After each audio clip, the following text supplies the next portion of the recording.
Ride the signal through the unknown. This is the cryptic current.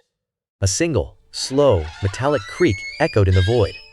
Then absolute silence fell. The eye blinked once, slowly, as if processing something unspeakable. A sharp, coppery scent of ozone and old iron filled the air, thick and oppressive. Every muscle in the body froze, not from cold, but from a crushing weight of dread. From the darkness beyond, a wet, rhythmic scratching began, like claws on stone. The air grew clammy, sticking to the skin with a sickly, damp chill. A whisper, so faint it might have been the wind, carried a single word: remember. And in that moment, the world narrowed to that eye, the scratching, and the paralyzing truth that something was here. The pupil constricts sharply. Narrator.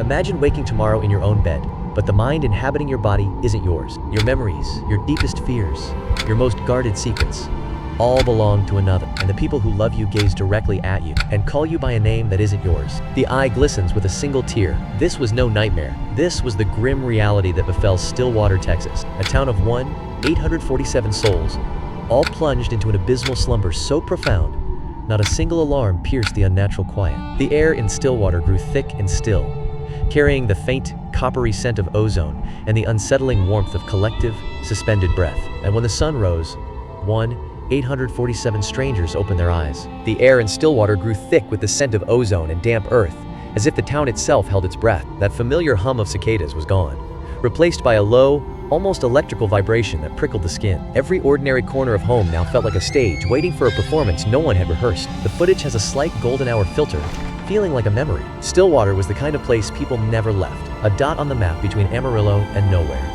where the biggest event of the year was the county fair pie contest. Life moved at the pace of the sunflowers turning their heads. Sheriff Ben Miller knew everyone by name. Sarah, his wife, presided over the town's quiet library, its scent of aged paper and dust a familiar comfort. Their son, Jake, commanded the high school baseball diamond, his pitching arm the pride of their predictable world. Life unfolded with a peaceful, almost rhythmic certainty, a fragile order, soon to be shattered. This was the calm before the storm, a deceptive tranquility that clung to the air like damp cloth until the night of September 12th. There was no storm, no power surge, no strange gas leak to blame. One by one, the town's lights simply winked out, swallowed by the advancing dark. A heavy, metallic scent settled in the air, like cold iron left out in the damp. At exactly 10:03 p.m., as the frozen digital clock in the diner silently testified, the entire town of Stillwater simply fell asleep. The security footage, grainy and monochrome, shows the 24-hour gas station's interior. Mike, the young night clerk, sits behind the counter,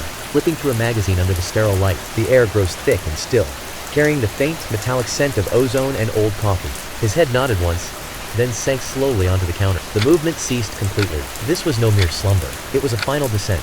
A switch, irrevocably, flipped off. In homes, on couches, in beds, drivers slumped at the wheel, their consciousness simply evaporated. For 10 long hours, the entire town became a museum of still life portraits, a gallery of the vanished. And then dawn crept in, the first light spilling over the horizon like a slow, cold tide. The Miller household at dawn. Shaky, disoriented camera work. Sheriff Ben, in his 40s, stares at his own reflection in the bathroom mirror. His fingers rise, trembling slightly, to touch his cheek as if feeling a stranger's skin. A hoarse, uncertain whisper escapes him, testing the name like a forgotten word. Sheriff Ben jolted as Sarah entered the room behind him. Her gaze wasn't warm, but clinical, assessing him like a specimen under glass. The air in the room turned thick, carrying a faint metallic tang like old pennies. "The radio's dead," she stated flatly, her words slicing through the quiet. The phone lines crackled with dead static. Ben's voice trembled.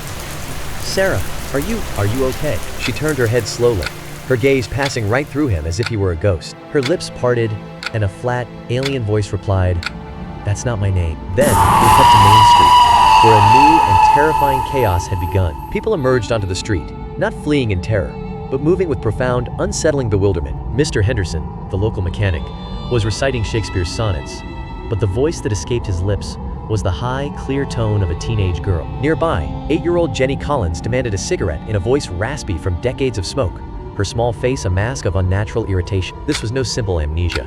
It was something far more invasive, a violation that scraped at the edges of the mind. Mike, the gas station clerk, awoke with Mary Lou's 80-year-old memories and quilting skills, his hands trembling with unfamiliar arthritis. Across town, Mary Lou screamed, her mind trapped in a high school linebacker's powerful body, terrified by the raw strength in her own limbs. The air carried the faint, metallic scent of ozone, as if reality itself had been briefly torn and stitched back together wrong. This was no simple swap.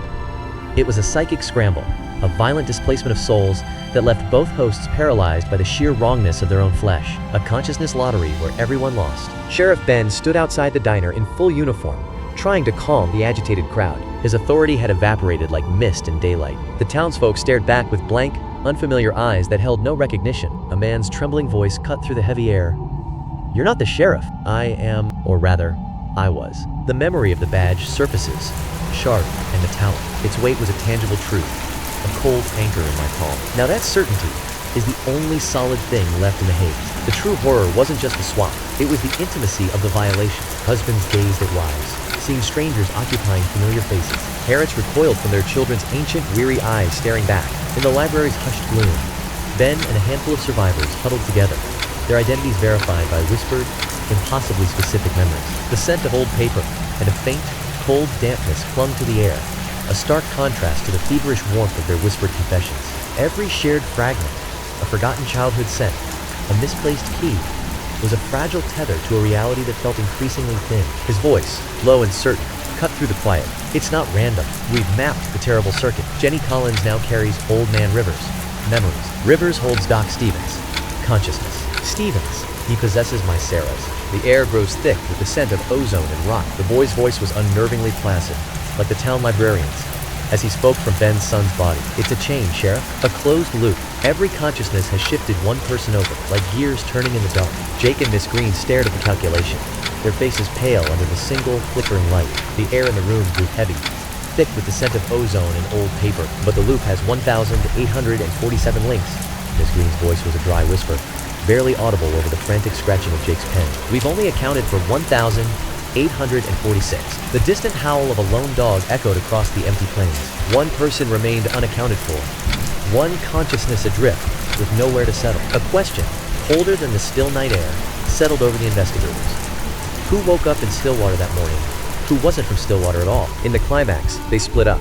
A desperate search through dusty census records and brittle town archives, the scent of old paper and decay hanging thick in the air. With his last desperate hope, Ben arrived at the old lighthouse on Miller's Bluff, now a decommissioned weather station. The structure groaned as ferocious wind whipped around it, the metal staircase clanging sharply with each of his heavy steps. University records had revealed one name. Ilyas, a researcher granted permission to study night sky visibility from this isolated perch. The air inside carried the metallic tang of ozone and the faint, sickly sweet scent of decay that made his stomach tighten. He'd arrived the afternoon before the sleep. His rental cabin stood hollow, his equipment vanished without a trace, but the lighthouse logbook held one fresh entry, the ink still smelling faintly of ozone and damp paper. At the lighthouse's peak, Ben cracked open a weathered leather logbook. His eyes fell to the final entry, dated September 12th at 10:02 p.m. The script was unnervingly meticulous, each letter formed with deliberate care, and there it was, the last line. Phase 1.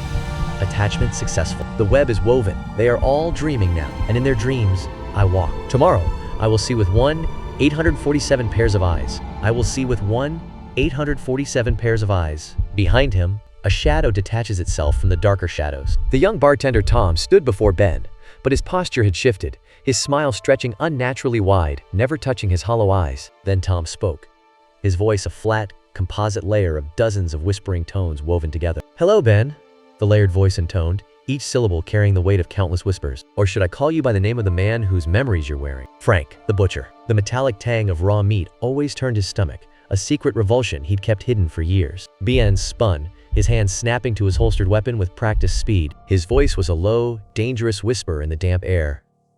"Ilyas." Tom, or the man who called himself Ilyas, replied with unnerving calm.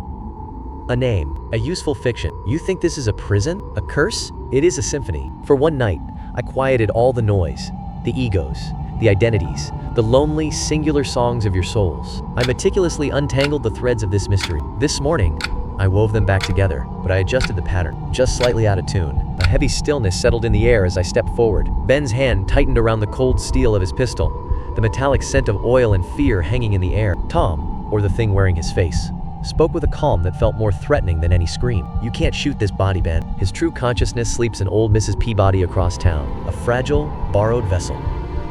The words carried the damp chill of a tomb. The final question landed with the weight of a tombstone. If this shell dies, does he perish there too? Ben's finger froze on the trigger, paralyzed by the implications. Do you want to find out? The true terror crystallized. This wasn't an invasion, it was an experiment. They weren't victims of a monster. They were the petri dish. T-O-M-E-L-I-A-S-Z. I am not in one place, Sheriff. I am in the chain. I am the gap. I am the silence between the notes. I am in every swapped pair, feeling the dissonance, tasting the shock. I am learning what it is to be a community. A single, fractured organism. Ben lowered the weapon, his will utterly shattered. Tom, or Elias, strode past him, a spectral figure moving with unnatural calm. He gazed out at the panicking town below, its lights flickering like dying stars. His voice was almost wistful, a whisper laced with finality. Such beautiful data. The project is complete. I'll be leaving soon. The signal will fade. They'll Adjust. Ben, you're just gonna leave us like this? T-O-M-E-L-I-A-S-Z. Like what, Ben? You're all still here, but reconfigured. Your essence has been rearranged. Perhaps you'll grow to cherish your new neighbors. After all, you now inhabit their homes. He turned and descended the stairs, his metallic footsteps clanging into the distance before fading entirely. Ben collapsed to his knees, the heavy logbook slipping from his numb fingers and hitting the cold floor with a dull thud. 1 month later, the main street of Stillwater was quiet once more, but this new quiet carried a different weight. A thick, watchful stillness that clung to the air like a damp chill. The neighborhood felt dense, oppressive, with residents deliberately avoiding each other's eyes. A for sale sign stood in every third yard like some grim, repeating pattern. Ben sat on his porch as twilight deepened, the air thick with the scent of ozone and damp earth. A distant scratching sound began, faint but persistent, from somewhere in the gathering darkness. Sarah, wearing the librarian's skin, placed a coffee before him. They sat in the oppressive quiet, two strangers shackled by the phantom memories of a marriage they could recall but no longer inhabit. No one ever saw the researcher again. The Tom, Elias, listed in the university records, simply did not exist. The chain of consciousness, however, remained unbroken. They attempted to reverse the swap, to force the correct mind back into their original bodies. The result was only violent seizures and a psychic agony that felt like shards of glass grinding in the soul. So a terrible, quiet settlement fell over Stillwater, a town now haunted by the wrong skin. You learn to live with the stranger in the mirror. You learn to call your son by a new name, your voice catching on the unfamiliar syllables. You mourn the living, grieving for the people you loved who are still here, but they are just out of reach, their true selves hidden behind a familiar face that is no longer theirs. They look back at you from someone else's eyes, and the air grows thick with the scent of ozone and loss. Lights flickered on in scattered houses, each one an isolated beacon in the encroaching gloom. The official report dismissed it as a mass hallucination, a shared trauma, and closed the case. But if you ever find yourself in Stillwater, Texas, and you pause for a coffee, look closely at the person who serves you. Listen, truly listen, to the sound of their voice. Watch their hands, and ask yourself, who is really looking back? When you go to sleep tonight, in your quiet, familiar room, who will wake up in your place tomorrow? Then, silence descended, thick and absolute. The only sound was the frantic, shallow rhythm of his own breathing, trapped in his chest. A cold, damp scent, like wet earth and forgotten stone, filled the air, clinging to the back of his throat. It was a quiet so profound, it seemed to press in from all sides, holding the world in a breathless, waiting grip. If the signal hooked you, subscribe and catch the next ripple.